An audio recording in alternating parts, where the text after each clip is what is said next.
10th class పూర్తయిన తర్వాత విద్యార్థులు ఇంటర్మీడియట్ లో ఏదో ఒక గ్రూప్ ఎంచుకోవడం, ఆ గ్రూప్ లో చేరిపోవడం, అదేవిధంగా కొంతమంది ఐటీఐ లాంటి కోర్సుల్లో చేరడం, అదేవిధంగా వొకేషనల్ లేదా పాలిటెక్నిక్ లాంటి ఇంజనీరింగ్ కోర్సుల్లో చేరడం జరుగుతుంది. కానీ చాలా మంది విద్యార్థులు మరియు వారి తల్లిదండ్రులు బాగా ఆలోచించి ఒక నిర్ణయం మాత్రం తీసుకోవాలి. ఏ కోర్సులో చేరితే భవిష్యత్తు బాగుంటుంది, ఏ కోర్సు ద్వారా ఉద్యోగ ఉపాధి అవకాశాలు మెండుగా ఉంటాయి. 10th క్లాస్ పూర్తయిన తర్వాత వితిన్ 3-4 years లో మనం లైఫ్ లో సెటిల్ కావచ్చు, ఉద్యోగంలో సెటిల్ కావచ్చు. ఈ విధంగా ఉద్యోగ అవకాశాలు మెండుగా ఉండే కోర్సులు, పుష్కలమైన ఉద్యోగ అవకాశాలు కల కోర్సులు, దాంతో పాటుగా జాబ్ గ్యారంటీ కల కోర్సులు ఏవైనా ఉన్నాయా? అలాంటి కోర్సుల్లో one of the best course గా మనం చెప్పుకోవచ్చు diploma in plastics mould technology లేదా డిప్లొమా ఇన్ ప్లాస్టిక్స్ టెక్నాలజీ. ఈ రెండు కూడా జాబ్ ఓరియంటెడ్ కోర్సులుగా మనం చెప్పుకోవచ్చు. కాంపిటీషన్ అనేది చాలా తక్కువగా ఉంటుంది. వాటికి సంబంధించిన డీటెయిల్స్ కూడా మనం ఈ వీడియోలో చూడబోతున్నాం. వీడియో తప్పకుండా చివరి వరకు చూడండి. ఇంటర్మీడియట్, ఐటీఐ, వొకేషనల్, పాలిటెక్నిక్ ఇలాంటి కోర్సుల్లో లక్షల మంది చేరుతూ ఉంటారు. కొన్ని వేల ఇన్స్టిట్యూట్స్ ద్వారా ఆఫర్ చేస్తూ ఉంటారు. కొన్ని వేల కాలేజీల్లో ఆయా కోర్సులు ఆఫర్ చేస్తూ ఉంటారు. కానీ ఈ కోర్సు మనం ఇక్కడ చెప్పుకోబోతున్న కోర్సు మాత్రం central institute of petrochemical engineering and technology కేంద్ర ప్రభుత్వ సంస్థ ఆధ్వర్యంలోనే ఆఫర్ చేస్తూ ఉన్నారు. కేవలం రాష్ట్రానికి ఒక కాలేజ్ చొప్పున మాత్రమే ఈ కోర్సును ఆఫర్ చేస్తూ ఉంది. సో ఈ విధంగా మనం చూసుకున్నప్పుడు కాంపిటీషన్ అనేది అత్యంత తక్కువగా ఉంటుంది. ఉద్యోగ ఉపాధి అవకాశాలు అనేవి అత్యంత ఎక్కువగా ఉంటాయి.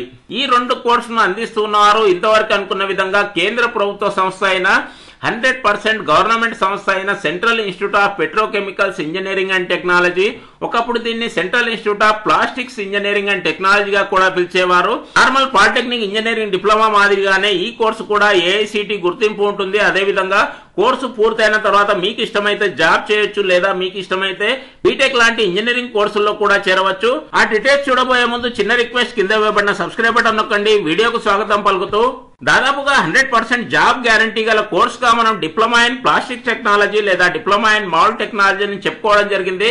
దానికి సంబంధించిన రికార్డును ఆన్లైన్ లోనే చూస్తూ ఉన్నాను. వారి యొక్క అఫీషియల్ వెబ్సైట్ లోనే ఇక్కడ మనం చూసుకోవచ్చు. ప్రీవియస్ 5 years, కేవలం 1 సంవత్సరం 2 సంవత్సరాల్లో కాకుండా గడిచిన 5 సంవత్సరాల్లో ఈ రెండు కోర్సులు పూర్తి చేసిన అభ్యర్థులు ఎంతమంది ఉపాధి పొందడం జరిగింది, ఎంతమంది ఏమేం చేస్తున్నారు, దానికి సంబంధించిన అఫీషియల్ స్టాటిస్టిక్స్ కూడా ఇక్కడ మనకు కనిపిస్తూ ఉన్నాయి. 2019-20 అదేవిధంగా 2021 గడిచిన 5 years లో ప్లేస్మెంట్ ట్రాక్ పర్సెంటేజ్ కూడా మనం చూసుకోవచ్చు. యావరేజ్ గా మనం చూసుకున్నప్పుడు 90% మంది ఆయా కంపెనీల్లో, మల్టీనేషనల్ కంపెనీల్లో మంచి ప్యాకేజీలతో ఉద్యోగాలు సాధించడం జరిగింది. దాంతో పాటుగా ఇంకా 10% మంది ఏం చేస్తూ ఉన్నారు, దానికి సంబంధించిన పై చార్ట్ కూడా ఇక్కడ మనం చూసుకోవచ్చు. మిగిలిన 10% మంది కూడా మనం చూసుకున్నప్పుడు దాదాపుగా వారికి కూడా జాబ్ ఆఫర్స్ వచ్చేసినా సరే హయ్యర్ స్టడీస్ కొరకు వెళ్ళడం జరిగింది. బీటెక్ లాంటి ఇంజనీరింగ్ కోర్సుల్లో చేరడం జరిగింది. దాంతో పాటుగా ఇంకో 2% తమ యొక్క సొంత కంపెనీలను ఏర్పాటు చేసుకోవడం జరిగింది, ఎంటర్ప్రెన్యూర్స్ గా మారడం జరిగింది. ఇలా మనం ఈ పై చార్ట్ అదేవిధంగా గ్రాఫ్ పరిశీలించినప్పుడు 100% ఉద్యోగ ఉపాధి అవకాశాలు కల కోర్సుగా దీన్ని చెప్పుకోవచ్చు. ఇక్కడ మీరు వారికి సంబంధించిన అఫీషియల్ వెబ్సైట్ కూడా చూసుకోవచ్చు. Central institute of petrochemical engineering and technology CIPET. Global గా చూసుకున్నప్పుడు ప్రపంచ వ్యాప్తంగా కూడా ప్లాస్టిక్ సంబంధించిన డిమాండ్ పెరుగుతూనే ఉంది. ఉదయం నిద్ర లేచినప్పటి నుంచి బ్రష్ తో ప్రారంభమై అదేవిధంగా కిచెన్ లో అయినా సరే, ఇంట్లో వాడే వస్తువులైనా సరే, కంప్యూటర్, ల్యాప్టాప్, ఈ విధంగా రాత్రి వరకు కూడా మనం ఎన్నో రకాల ప్లాస్టిక్ వస్తువులు ఉపయోగిస్తూ ఉంటాము. ప్రపంచవ్యాప్తంగా ప్లాస్టిక్ వాడకం అనేది పెరుగుతూనే ఉంది. సో ఇలాంటి అభివృద్ధి చెందుతూ ఉన్న రంగంలో మనం ప్రవేశించాలంటే ఇలాంటి కంపల్సరీ ఒక రేర్ కోర్స్ లో మనం జాయిన్ కావాల్సి ఉంటుంది. నిత్య జీవితంలో ఎన్నో రకాల ప్లాస్టిక్ వస్తువులను మనం రోజు యూజ్ చేస్తూ ఉన్నాము. టెక్నికల్ ఇన్ఫ్రాస్ట్రక్చర్ చూసుకున్నప్పుడు CIPET లో ఉండే ప్లాస్టిక్ టెక్నాలజీకి సంబంధించి, మౌల్డ్ టెక్నాలజీకి సంబంధించిన ల్యాబ్స్ కూడా ఇక్కడ మనం చూసుకోవచ్చు. ప్రాక్టికల్ గా హ్యాండ్స్ ఆన్ ఎక్స్పీరియన్స్ తో మనకి ఈ ట్రైనింగ్ అందిస్తూ ఉన్నారు, ఈ కోర్సును అందిస్తూ ఉన్నారు. ఒక మంచి టెక్నీషియన్ గా మనల్ని తయారు చేయడం జరుగుతుంది. సో ప్రాక్టికల్ ఎక్స్పీరియన్స్ తో మనం ప్రాక్టికల్ గా ఆయా విషయాలు నేర్చుకోవచ్చు. పాలిమర్ టెస్టింగ్ సంబంధించి, polymer technology, petrochemical technology, plastic engineering ఇలాంటి అంశాల్లో మనకు ఎన్నో రకాల ప్రాక్టికల్ మరియు థియరీ నాలెడ్జ్ అందిస్తూ ఉన్నారు. ఎలక్ట్రానిక్స్ అయినా సరే, కమ్యూనికేషన్ అయినా సరే, మెకానికల్ అయినా సరే, సివిల్ అయినా సరే, ప్రతి కంపెనీకి సంబంధించిన మ్యానుఫ్యాక్చరింగ్ యూనిట్స్ లో దాదాపుగా ప్లాస్టిక్ వాడకం అనేది పెరుగుతూనే ఉంది. ఇలా చెప్పుకుంటూ వెళ్ళినప్పుడు ప్లాస్టిక్ ఇంజనీరింగ్, ప్లాస్టిక్ టెక్నాలజీకి సంబంధించిన డిమాండ్ మనం గూగుల్లో కూడా సెట్ చేసుకోవచ్చు. ఇక్కడ కనిపిస్తున్న ఇమేజ్ లో మనం చూసుకున్నప్పుడు సిఐపిఈటి హెడ్ ఆఫీస్ వీరి ఆధ్వర్యంలోనే కొన్ని రకాల కోర్సులను డిజైన్ చేయడం జరిగింది. 10th క్లాస్ వారికి, అదేవిధంగా డిగ్రీ పూర్తి చేసిన వారికి, పాలిటెక్నిక్ పూర్తి చేసిన వారికి కూడా కొన్ని రకాల డిప్లొమా లెవెల్ కోర్సులు అందిస్తూ ఉన్నారు. ఆయా డిప్లొమా కోర్సులకు సంబంధించిన నోటిఫికేషన్ అనేది ఆల్రెడీ రిలీజ్ కావడం జరిగింది. ప్రతి సంవత్సరం ఫిబ్రవరి లేదా మార్చ్ నెలలో ఈ నోటిఫికేషన్ అనేది వస్తుంది. అడ్మిషన్ వచ్చేసి ఎంట్రన్స్ ద్వారా మాత్రం ఉంటుంది. సో పాలిసెట్ లో అడ్మిషన్ ఎలా ఉంటుందో దీనిలో కూడా ఎంట్రన్స్ ద్వారా మాత్రమే అడ్మిషన్ ఉంటుంది. ఆ డీటెయిల్స్ కూడా మనం చూడబోతూ ఉన్నాము. Department of Chemicals, petrochemicals, Ministry of Chemicals and Fertilizers, Government of India ఈ ఆధ్వర్యంలోనే ఈ ఇన్స్టిట్యూట్ అనేది రన్ అవుతుంది. 100% ఏఐసిటి అప్రూవ్డ్ కోర్సెస్. భారతదేశంలో ప్రభుత్వ ప్రైవేట్ ఉద్యోగాల కొరకు ఏఐసిటి అప్రూవల్ అనేది కంపల్సరీగా చూసుకోవాలి. మీరు ఏ ఇంజనీరింగ్ కాలేజీలో, టెక్నాలజీ కాలేజీలో జాయిన్ అయినా సరే కంపల్సరీగా ఏఐసిటి అప్రూవల్ అనేది ఉండాలి. ముందుగా మనం కోర్సులకు సంబంధించిన డీటెయిల్స్ చూసుకోబోతూ ఉన్నాము. ఇంతవరకు అనుకున్న విధంగా diploma in plastic mould technology DPMT course ఉంటుంది. సో ఈ కోర్సు డ్యూరేషన్ అనేది 3 years ఉంటుంది. 6 సెమిస్టర్స్ లో ఈ కోర్సు పూర్తి చేయవచ్చు. ఈ కోర్సులో అడ్మిషన్ పొందడానికి ఎలాంటి ఏజ్ లిమిట్ లేదు. ప్రస్తుతం సంవత్సరంలో మీరు 10th పాస్ అయినా సరే, ఇంతకు పూర్వం 10th క్లాస్ పాస్ అయిన వారు, ఇంటర్ ఫెయిల్ అయిన వారు, డిగ్రీ ఫెయిల్ అయిన వారు, ఈ విధంగా ఎవరైనా సరే ఈ కోర్సులో చేరవచ్చు. ఎంట్రీ క్వాలిఫికేషన్ మాత్రం 100% 10th క్లాస్ పాస్ అయి ఉండాలి. Next course is diploma in plastics technology. దీన్నే కొన్ని సంస్థలు డిప్లొమా ఇన్ ప్లాస్టిక్ ఇంజనీరింగ్ గా కూడా పిలుస్తూ ఉంటాయి. ఇది కూడా 3 years డ్యూరేషన్ లో ఉంటుంది. 3 సంవత్సరాల్లో 6 సెమిస్టర్లతో ఈ కోర్సు పూర్తవుతుంది. దీనికి కూడా ఎలాంటి ఏజ్ లిమిట్ అంటూ లేదు. మినిమం క్వాలిఫికేషన్ మీరు ఎప్పుడైనా సరే 10th క్లాస్ పాస్ అయి ఉండాలి. ఈ విధంగా ఈ 2 కోర్సుల్లో మీకు ఇష్టమైన కోర్సును మీరు ఎంపిక చేసుకోవచ్చు. భారతదేశంలో ఉన్న క్యాంపసెస్ లో ఆయా రకాల కోర్సులు అందిస్తూ ఉన్నారు. ఇంతవరకు అనుకున్న విధంగా హైదరాబాద్ క్యాంపస్ లో దాదాపుగా అన్ని రకాల డిప్లొమా కోర్సులను ఆఫర్ చేస్తూ ఉన్నారు. విజయవాడలో కూడా 2 రకాల డిప్లొమా కోర్సులు ఆఫర్ చేస్తూ ఉన్నారు. ఏపీ విద్యార్థులకు, తెలంగాణ విద్యార్థులకు ఇది ఒక మంచి అవకాశంగా మనం చెప్పుకోవచ్చు. సిఐపిఈటికి సంబంధించిన డీటెయిల్స్ ఇక్కడ కనిపిస్తూ ఉన్నాయి. దానికి సంబంధించిన రిజిస్ట్రేషన్స్ కూడా మనం చూసుకోవచ్చు. ఏఐసిటి అప్రూవల్ ఉంది, ఎన్ఏబిఎల్ అక్రిడేషన్ ఉంది. దీంతో పాటుగా ఎన్ఏబిసిబి ఏ టైప్ ఇన్స్పెక్షన్ బాడీ ద్వారా ఏ టైప్ సర్టిఫికేట్ పొందడం జరిగింది. అన్నిటికన్నా ముఖ్యమైనది ISO 9001:2015 సర్టిఫికేషన్ కూడా ఉంది. పాలిమర్స్, ప్లాస్టిక్స్, పెట్రోకెమికల్స్, మ్యానుఫ్యాక్చరింగ్ ఇలాంటి రంగాల్లో బాగా ఎక్స్పీరియన్స్ ఉన్న లెక్చరర్స్ ద్వారా మాత్రమే మనకు బోధన అనేది ఉంటుంది. సో ఈ విధంగా హైలైట్స్ మనం చెప్పుకుంటూ వెళ్ళినప్పుడు చాలా ఉన్నాయి. ఆ డీటెయిల్స్ అన్ని కూడా మీరు చూసుకోవచ్చు. సో ఇన్స్టిట్యూట్ సంబంధించిన ఇమేజెస్ ఇక్కడ మనకు కనిపిస్తూ ఉన్నాయి. ఫీజు మాత్రం కొద్దిగా ఎక్కువగా అనిపించవచ్చు.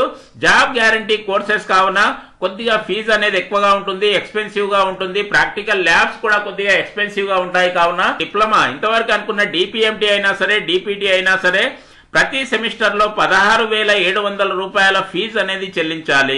ఇతర ఫీజులు మనం చూసుకున్నప్పుడు ఇన్సూరెన్స్ పాలసీకి సంబంధించి ప్రతి సంవత్సరం 100 రూపాయలు చెల్లించాలి. ఎగ్జామినేషన్ 200 రూపాయలు. ఈ విధంగా ప్రతి సంవత్సరం ఫీజులకు సంబంధించిన డీటెయిల్స్ ఇక్కడ కనిపిస్తూ ఉన్నాయి. దాంతో పాటుగా హాస్టల్లో ఒకవేళ మీరు ఉండాలనుకుంటే హాస్టల్ ఫీజెస్, దాంతో పాటుగా మెస్ కు సంబంధించిన ఫీజు, కాషన్ డిపాజిట్, యూనిఫామ్ సంబంధించిన ఫీజు ఇలాంటి డీటెయిల్స్ మనకి ఇక్కడ కనిపిస్తూ ఉన్నాయి. ముఖ్యమైన డేట్స్ మాత్రం కంపల్సరీగా మనం గుర్తుంచుకోవాలి. ఆల్రెడీ నోటిఫికేషన్ రిలీజ్ కావడం జరిగింది. సో లాస్ట్ డేట్, చివరి తేదీ మనం చూసుకున్నప్పుడు 29th May 2025 గా నిర్ణయించడం జరిగింది. ఈ తేదీ లోపుగా మనం ఖచ్చితంగా ఆన్లైన్ లో అప్లై చేసుకోవాలి. ఈ రోజే ఆన్లైన్ లో అప్లై చేసుకోండి. మీ దగ్గరలో ఉండే సెంటర్ లో ఎగ్జామినేషన్ రాయవచ్చు.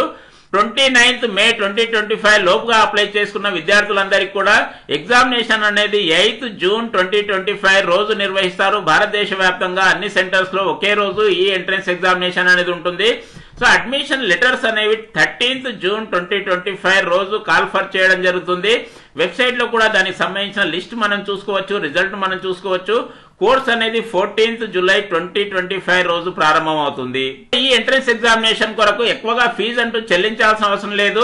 జనరల్ అభ్యర్థులు, ఓబీసీ అభ్యర్థులు, ఇతరులు ఎవరైనా సరే కేవలం 100 రూపాయలు మాత్రం మనం ఆన్లైన్ లో చెల్లించాలి. ఒకవేళ మీరు ఎస్సీ ఎస్టీ అభ్యర్థులు అయితే 100 రూపీస్ అప్లికేషన్ ఫీజు ఇక్కడ కనిపిస్తూ ఉంది. ఇలా మనం అప్లై చేసుకున్న తర్వాత ఎంట్రన్స్ ఎగ్జామినేషన్ అనేది ప్యూర్లీ సిబిటి రూపంలో ఉంటుంది. కంప్యూటర్ బేస్డ్ టెస్ట్ రూపంలో ఉంటుంది. ఆబ్జెక్టివ్ టైప్ రూపంలోనే మనకు క్వశ్చన్స్ అనేవి ఉంటాయి. ఏబిసిడి ఆన్సర్ లో కరెక్ట్ ఆన్సర్ మనం ఎంపిక చేసుకోవాల్సి ఉంటుంది. ఈ విధంగా క్వశ్చన్ పేపర్ అనేది ఉంటుంది. దానికి సంబంధించిన మోడల్ క్వశ్చన్ పేపర్ కూడా ఇదే వెబ్సైట్ లో మనం చూసుకోవచ్చు. దాంతో పాటుగా మోడల్ పేపర్ కూడా ఇక్కడ మనకు కనిపిస్తూ ఉంది. ఎగ్జామినేషన్ డేట్ ఖచ్చితంగా గుర్తుంచుకోవాలి. దీని లోపుగానే మనం యొక్క హాల్ టికెట్స్ అన్ని కూడా డౌన్లోడ్ చేసుకోవాల్సి ఉంటుంది. సో ఈ వెబ్సైట్ కి సంబంధించిన లింక్ ను వీడియో కింద డిస్క్రిప్షన్ లో ఇవ్వబోతూ ఉన్నాను. దీని ద్వారా మీరు రెగ్యులర్ గా ఈ వెబ్సైట్ లో డీటెయిల్స్ అన్ని చెక్ చేసుకుంటూ ఉండవచ్చు. అడ్మిషన్ వివరాలు, ఎంట్రన్స్ వివరాలు అన్ని కూడా ఇదే వెబ్సైట్ లో మనకు అందిస్తూ ఉన్నారు. నెంబర్ ఆఫ్ క్వశ్చన్స్ అనేవి 50 క్వశ్చన్స్ మాత్రమే ఉంటాయి. 100% ఆబ్జెక్టివ్ టైప్ లో ఉంటుంది. మల్టిపుల్ చాయిస్ క్వశ్చన్స్, దీన్నే మనం MCQ గా పిలుస్తూ ఉంటాము. ఇంకో గొప్ప విషయము, no negative marking. Wrong answers కొరకు ఎలాంటి మార్కులు కూడా మైనస్ చేయడం ఉండదు. కేవలం 1 అవర్ డ్యూరేషన్ లో మనకి ఈ ఆన్సర్స్ అన్ని కూడా రాయవచ్చు. సబ్జెక్ట్స్ ఏవే వస్తాయి, ఎగ్జామినేషన్ లో మనం ఏ విధంగా ప్రిపేర్ కావాలి. ఫర్ ఎగ్జాంపుల్ మనం చూసుకున్నప్పుడు ముందుగా DPT, DPMTకి సంబంధించి, జనరల్ నాలెడ్జ్ సంబంధించి, స్పోర్ట్స్ అయినా, హిస్టరీ అయినా, politics, computer, entertainment, current affairs ఇలాంటి అంశాలకు సంబంధించి 25 క్వశ్చన్స్ ఉంటాయి. మీరు 10th క్లాస్ లో చదివిన సైన్స్ సబ్జెక్ట్ నుండి 20 క్వశ్చన్స్ ఉంటాయి. దాంతో పాటుగా ఇంగ్లీష్ నుండి 5 క్వశ్చన్స్ ఉంటాయి. ఈ విధంగా మనం కేవలం 50 క్వశ్చన్స్ మాత్రమే ఇవ్వడం జరుగుతుంది. ఇలాంటి సింపుల్ ఎంట్రన్స్ ఎగ్జామినేషన్ క్రాక్ చేయడం ద్వారా మనము DPMT లేదా DPT కోర్సుల్లో అడ్మిషన్ పొందవచ్చు. భారతదేశంలో ఉన్న CIPET సెంటర్ సంబంధించిన లొకేషన్స్ ఇక్కడ కనిపిస్తూ ఉన్నాయి. ఇంతవరకు అనుకున్న విధంగా హైదరాబాద్ మరియు విజయవాడలో తెలుగు రాష్ట్రాలకు సంబంధించిన సెంటర్స్ ని ఏర్పాటు చేయడం జరిగింది. ఈ విధంగా ఆంధ్రప్రదేశ్ సెంటర్ సంబంధించి పర్సనల్ గా కూడా మీరు కాంటాక్ట్ చేసుకోవచ్చు. ఏ డౌట్ ఉన్నా సరే ఆ సెంటర్ లో కాంటాక్ట్ చేసుకోవచ్చు. దానికి సంబంధించిన ఫోన్ నెంబర్ కూడా ఇక్కడ కనిపిస్తుంది. అడ్రస్ కూడా ఇక్కడ మీరు చూసుకోవచ్చు. ఆంధ్రప్రదేశ్ సెంటర్, అదే విధంగా తెలంగాణ సెంటర్ సంబంధించిన అడ్రసెస్ ఇక్కడ కనిపిస్తూ ఉన్నాయి. ఈ విధంగా ఈ అడ్రస్ లో సంప్రదించండి. మీ డౌట్స్ అన్ని కూడా క్లారిఫై చేసుకోండి. అందరికీ బెస్ట్ ఆఫ్ లక్. వీడియో బాగుంది అనుకుంటే ఒక లైక్ వేసుకోండి. ఇలాంటి మంచి ఇన్ఫర్మేషన్ వాట్సాప్ లో తప్పకుండా మీ మిత్రులందరికీ షేర్ చేయండి. జ్ఞానాన్ని పంచండి. ఏ కోర్సుకు సంబంధించి ఏ డౌట్ ఉన్నా సరే కామెంట్ బాక్స్ లో అడగడం మర్చిపోవద్దు. నెక్స్ట్ వీడియోలో చేయడానికి ప్రయత్నం చేస్తాను. Thank you.